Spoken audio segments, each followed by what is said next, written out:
Halo Sobat Bola, apa kabar? Semoga semua dalam kondisi sehat selalu. Amin, amin ya.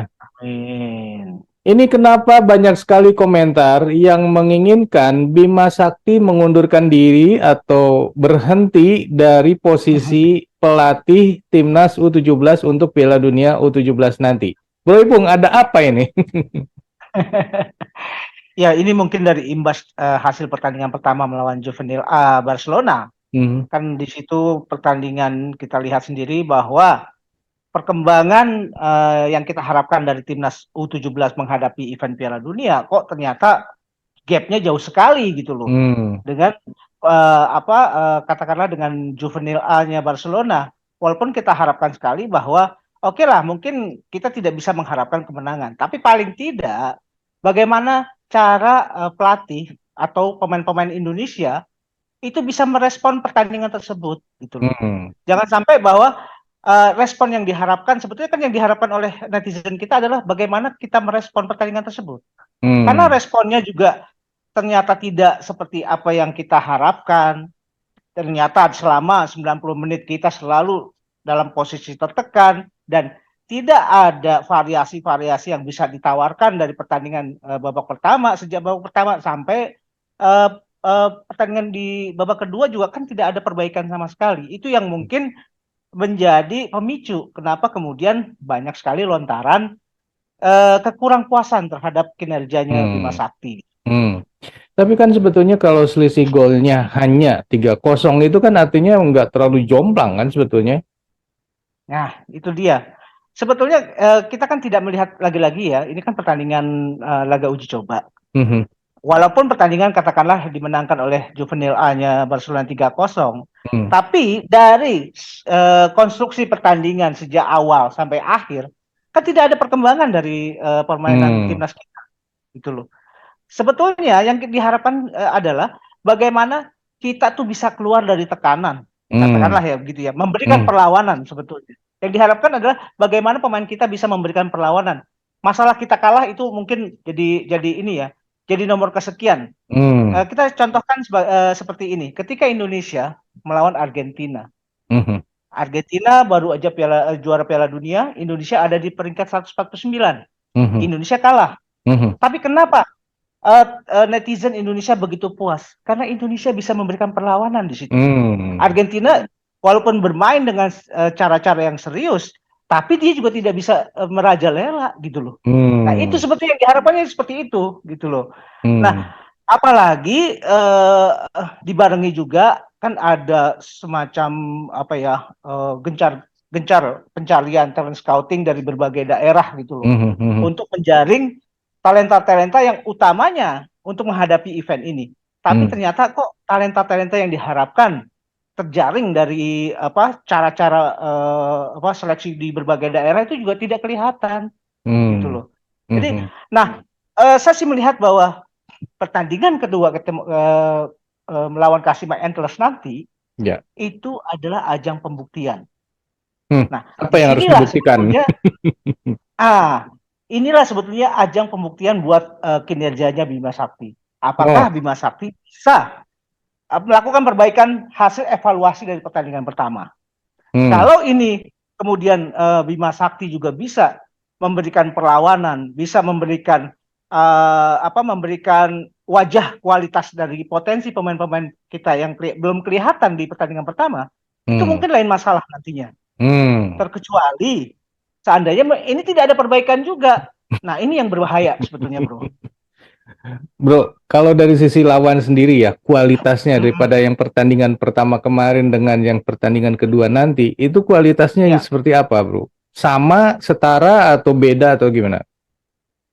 saya pikir mungkin hampir sama ya. Hmm, Karena kita tahu bahwa Kashima Antlers ini klub terkemuka ya di mhm, J-League mhm, One mhm, dan mereka salah satu kelebihan dari J-League ketika mereka mampu mengekspor pemain-pemain muda ke berbagai liga di Eropa. Dan oh, saat ini Liga Jepang adalah Liga Asia yang paling banyak menelurkan pemain-pemain muda ke berbagai negara-negara Eropa. Dan biasanya mereka bukan hadir sebagai pelengkap pemain-pemain ini. tapi mereka sebagai pilar utama di klub masing-masing, gitu loh.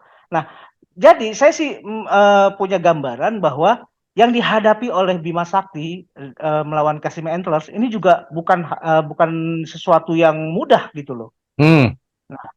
Nah, itu makanya ini sebetulnya sebuah rancangan yang sebetulnya bagus ya, yang Mhm. dilakukan oleh PSSI untuk mengakomodir, untuk juga melihat bagaimana kualitas U17 kita menghadapi event nanti, Mhm. menghadirkan Kashima Antlers. Ini bukan tim yang sembarangan gitu loh, Bro. Mhm. Jadi saya pikir gaya permainan Jepang yang cepat dari kaki ke kaki dengan gaya permainan yang mereka lebih banyak bermain di blind side ya. Mhm. Area-area yang tidak terjaga, area-area yang sepertinya luput dari pengamatan itu yang mesti diwaspadai, Bro.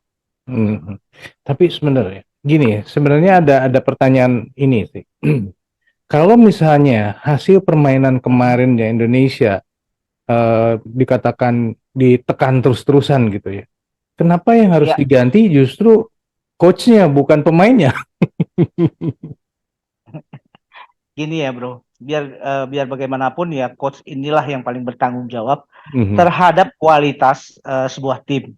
Jadi Hmm. bukan, kadang-kadang dengan pergantian coach itu juga kan akan membawa irama baru, membawa aura yang baru, juga Hmm. membawa hal-hal yang positif yang baru sifatnya gitu loh. Mhm. Dan ini sangat memungkinkan gitu loh.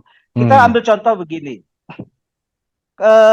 Saat Maroko hadir ke Piala Dunia Qatar, Mhm. dia baru saja mengganti pelatih gitu loh. Hmm.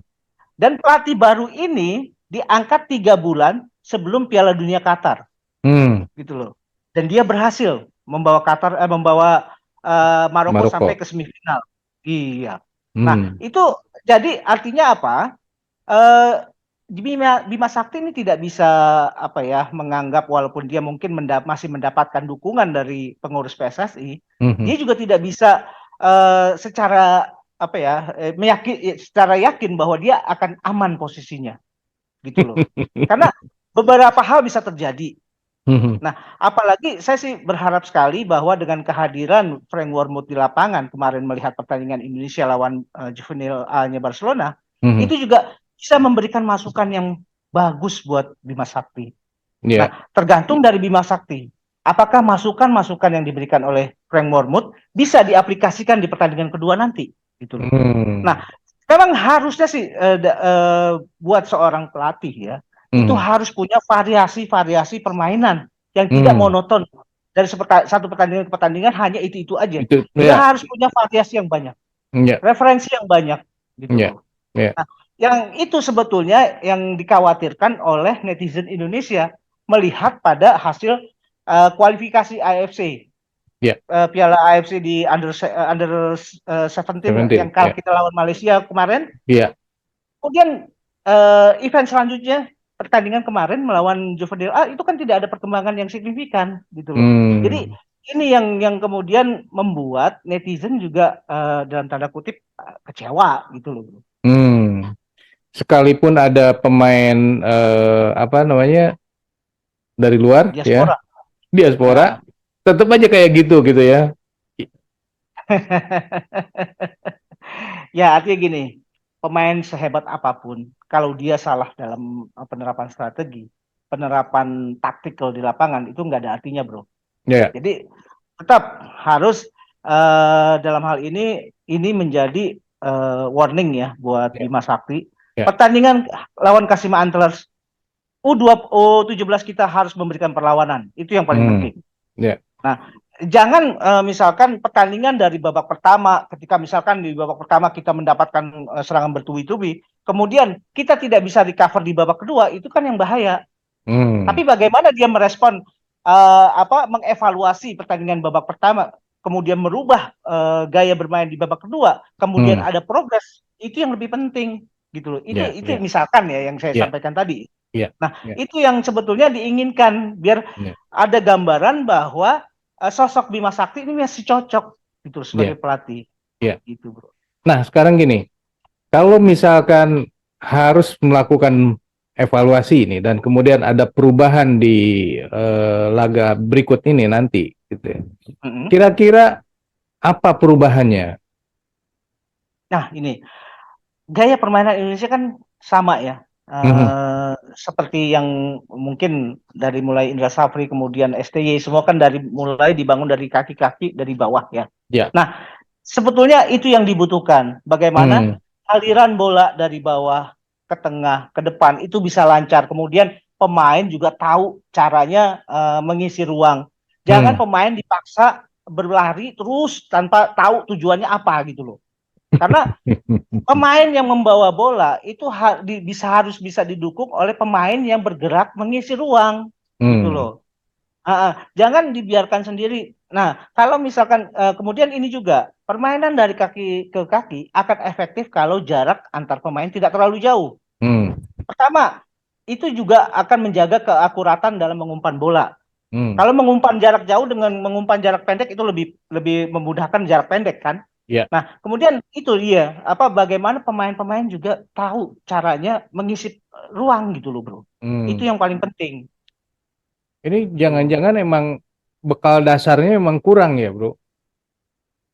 Sebetulnya gini, apa saya sih tidak melihat posisi pemain sebagai ini kan pemain-pemain yang masih muda ya. Ya. Sebetulnya anak-anak muda ini justru orang-orang yang paling gampang menyerap instruksi. Sebetulnya seperti itu. Iya, iya. Nah, karena mereka belum punya referensi banyak, belum punya pengalaman yang banyak, sehingga apa yang diinstruksikan oleh pelatih, dia akan secara letterlek akan berusaha menerapkan hal yang demikian. Hmm. Itu Hmm. apa namanya psikologi anak muda seperti itu, apalagi Hmm. anak-anak di bawah umur 17 tahun. Ya. Nah, kalau misalkan apa namanya rancangan dan strateginya Bima Sakti ini jelas, Hmm. terukur, dan Hmm. dia juga harus taktikal dalam hal ini, Hmm. itu bisa saja ini bisa diterjemahkan, Hmm. diaplikasikan di lapangan secara bagus oleh pemain-pemain kita Hmm. gitu loh. Hmm. Jadi saya sih tidak setuju juga kalau kemudian dari netizen, ya untungnya sih netizen tidak ada yang kemudian menyalahkan dari sisi pemain ya, karena pemain dalam hal ini saya pikir bukan bukan sasaran yang tepat untuk diberikan semacam bulian atau ya paling tepat adalah bagaimana manajemen kepelatihan inilah yang harus bisa merespon kegusaran dari netizen gitu. Hmm. Ya mungkin biasanya nih pelatihnya mungkin biasa untuk memakai pemain yang sudah profesional, dia bilang have fun gitu. Sudah mereka semua main sebisanya mereka. Mungkin kayak kalau kayak gitu agak bahaya banget ya. Ini kan mereka masih pada Iya, muda. karena kemarin saya lihat gini di pertandingan lawan Barcelona, Hmm. pemain-pemain kita ketika menguasai bola tidak ada dukungan dari pemain-pemain yang ada di sekitarnya. Hmm. Dukungan misalkan pemain yang tidak menguasai bola, dia harus bisa mencari posisi untuk bisa diumpan oleh pemain Hmm. yang memegang bola, gitu Hmm. loh. Nah, sementara pemain-pemain yang lain mulai mencari ruang. Jadi Hmm. ada pemain-pemain yang memposisikan diri untuk gampang diumpan oleh pemain yang memegang bola. Hmm. Kemudian Hmm. pemain yang lain sudah merespon ruang-ruang yang tersedia. Hmm. Nah, kalau misalkan kalau kita melihat bahwa bagaimana pemain Barcelona bisa bisa mengantisipasi pergerakan itu, ya karena Hmm. itu karena apa pergerakan dari kaki ke kaki bola itu dilakukan dengan cara-cara mendelay gitu loh. Ya, Tidak ya, secara cepat dilakukan pergerakan. Kalau bola didelay terlalu lama itu lebih gampang diantisipasi. ya. Gitu. Tapi gini ya, untuk pertandingan berikut ini, apakah tadi yang diharapkan itu bisa tercapai, Bro? Mengingat waktu yang pendek dibandingkan dengan pertandingan pertama kemarin. Saya pikir gini, tentu kita juga melihat sosok Bima Sakti juga bukan orang yang katakanlah newbie ya di dunia kepelatihan. Hmm. Dia bahkan pernah juga memegang Indonesia Senior waktu itu Hmm. sebagai caretaker setelah Luis Milla hengkang dari timnas kita. Hmm. Nah, artinya dia juga orang yang sebetulnya punya pengalaman Hmm. dalam hal melatih sebuah tim ya. Hmm. Kita harapkan sekali ya bahwa evaluasi dari pertandingan melawan Barcelona itu kemudian dicari tahu solusinya. Hmm. Paling penting itu, bagaimana Hmm. mencari solusi apabila pemain-pemain kita ditekan dari sejak awal, Hmm. gitu. Ya. Nah, apalagi di sini juga kan ada bantuan konsultan dari Jerman, Frank Wormuth. Nah, manfaatkan itu, manfaatkan hasil evaluasi dari Frank Wormuth itu untuk melihat apa yang bisa potensi yang dimiliki oleh timnas kita, apa kekurangan yang harus diperbaiki, gitu bro. Satu pertanyaan terakhir, Ya. bisakah Bima Sakti menerapkan masukan-masukan dari pemain pelatih-pelatih canggih ini? Ya, itu tadi. Saya saat ini belum bisa menjawab bagaimana, apakah Bima Sakti bisa merespon ini dengan baik atau Mhm, tidak. mhm, Kita tunggu hasil dari pertandingan melawan Kashima Antlers. Saya mhm, harapkan sekali, dan saya mungkin masih punya keyakinan ya, mhm, walaupun itu agak berkurang akhirnya belakangan mhm, ini. mhm, Saya masih punya keyakinan bahwa Bima Sakti bisa recover, gitu loh mhm, bro. mhm, Nah, mengingat bahwa dia juga banyak dibantu oleh Frank Wormuth sebagai konsultan, dan dia juga tentu sudah bisa mengevaluasi, dan dia juga tentu juga sudah melihat bahwa banyak suara-suara sumbang mengenai kehadiran dia di ini ya, di pelatih timnas kita. mhm. Nah, mudah-mudahan ini menambah motivasi buat Bima untuk berbuat sesuatu nanti, gitu. Oke, oke sobat. Kalau menurut sobat sendiri gimana nih? Kira-kira mampu nggak? Ya nanti di laga kedua kita lihat ya. Eh, Ya. Bagaimana bisa atau tidaknya? Silakan tulis di kolom komentar. Sekian dulu obrolan kita. Kita lanjut di video yang akan datang. Sampai jumpa. Bye. Thank you, bro.